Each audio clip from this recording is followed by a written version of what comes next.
Americus English. Of studies. Written by Francis Bacon.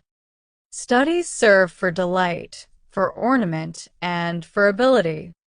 Their chief use for delight is in privateness and retiring, for ornament is in discourse, and for ability is in the judgment and disposition of business.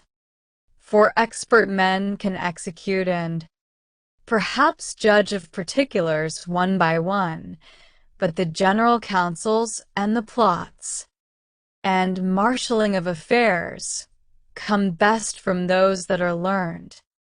To spend too much time in studies is sloth. To use them too much for ornament is affectation. To make judgment wholly by their rules is the humor of a scholar. They perfect nature and are perfected by experience, for natural abilities are like natural plants that need pruning by study, and studies themselves do give forth directions too much at large, except they be bounded in by experience. Crafty men condemn studies, simple men admire them, and wise men use them, for they teach not their own use, but that is a wisdom without them, and above them, won by observation. Read not to contradict and confute, nor to believe and take for granted, nor to find talk and discourse, but to weigh and consider. Some books are to be tasted, others to be swallowed, and some few to be chewed and digested. That is, some books are to be read only in parts, others to be read but not curiously, and some few to be read wholly, and with diligence and attention. Some books also may be read by deputy, and extracts made of them by others, but that would be only in the less important arguments and the meaner sort of books, else distilled books are like common distilled waters, flashy things.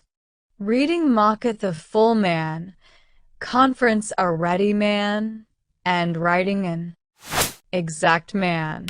And therefore, if a man write little, he had need have a great memory. If he confer little, he had need have a present wit, and if he read little, he had need have much cunning, to seem to know that he doth not. Histories make men wise, poets witty, the mathematics subtle, natural philosophy deep, moral grave, logic and rhetoric able to contend. Abeunt studia and mores studies pass into and influence manners. Nay, there is no stone or impediment in the wit but may be wrought out by fit studies, like as diseases of the body may have appropriate exercises. Bowling is good for the stone and reins, shooting for the lungs and breast, gentle walking for the stomach, riding for the head, and the like. So if a man's wit be wandering, let him study the mathematics, for in demonstrations, if his wit be called away never so little, he must begin again. If his wit be not apt to distinguish or find differences, let him study the schoolmen, for they are simony sectors. If he be not apt to beat over matters, and to call up one thing to prove and illustrate another, let him study the lawyers' cases. So every defect of the mind may have a special receipt.